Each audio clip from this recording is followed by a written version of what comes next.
মুখ্য সচিব বিকাশ অসমক লৈ আজিৰ পৰা কাৰ্যকৰী হোৱালৈকে যেতিয়ালৈকে তেওঁৰ বিৰুদ্ধে উঠাই অপৰাধমূলক অভিযোগবোৰ আমাৰ সংগঠনৰ মজিয়াত তদন্ত নহয় তেওঁক প্ৰাথমিক সদস্য পদৰ পৰা বীৰ লাচিত সেনা অসমৰ প্ৰাথমিক সদস্য পদৰ পৰা বহিষ্কাৰ কৰা হৈছে আৰু তেখেতক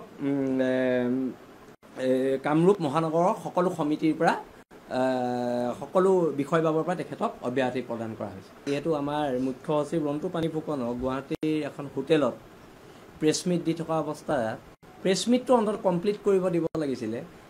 প্ৰেছ মিট দি থকা অৱস্থাত যিদৰে ফেচিষ্ট মনোভাৱেৰে অসম চৰকাৰ আৰু মহানগৰ পুলিচে অসম পুলিচে উঠাই লৈ গৈছে তাত বীৰ লাচিত সেনা অসমৰ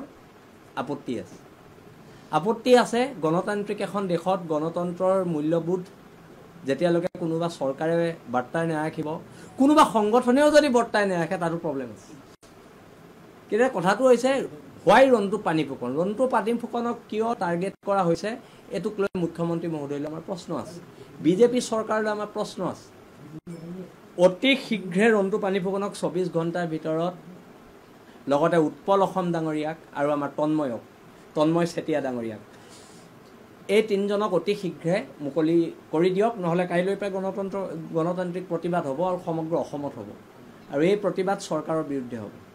এতিয়া আমাৰ চৰকাৰলৈ মুকলি প্ৰশ্ন যে ৰন্তু পানী ফুকনক উৎপল দত্ত ডাঙৰীয়াক আৰু তন্ময় চেতিয়াক কিয় এৰেষ্ট কৰা হ'ল, এটা প্ৰেছ মিটত অংশ লৈ থাকোঁতে কিয় এৰেষ্ট কৰা হ'ল আৰু প্ৰেছ মিটটো বৰ্তমান সময়ত অসমত গণতন্ত্ৰৰ চতুৰ্থ স্তম্ভৰ শাৰীত নপৰে নেকি তাক লৈ আমাৰ প্ৰশ্ন আছে।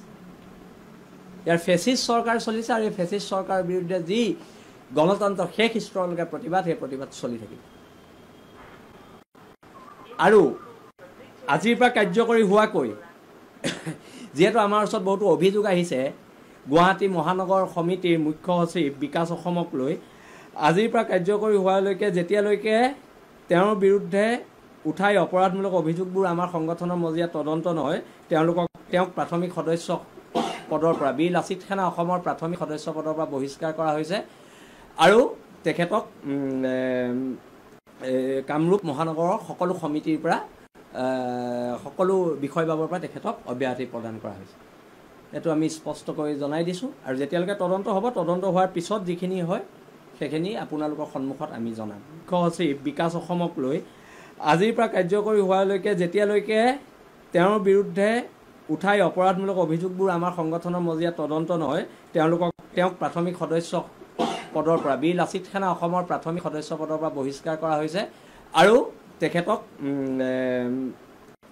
কামৰূপ মহানগৰৰ সকলো সমিতিৰ পৰা সকলো বিষয়বাবৰ পৰা তেখেতক অব্যাহতি প্ৰদান কৰা হৈছে। যিহেতু আমাৰ মুখ্য সচিব ৰন্তু পানী ফুকনক গুৱাহাটীৰ এখন হোটেলত প্ৰেছ মিট দি থকা অৱস্থাত প্ৰেছ মিটটো অন্তত কমপ্লিট কৰিব দিব লাগিছিলে।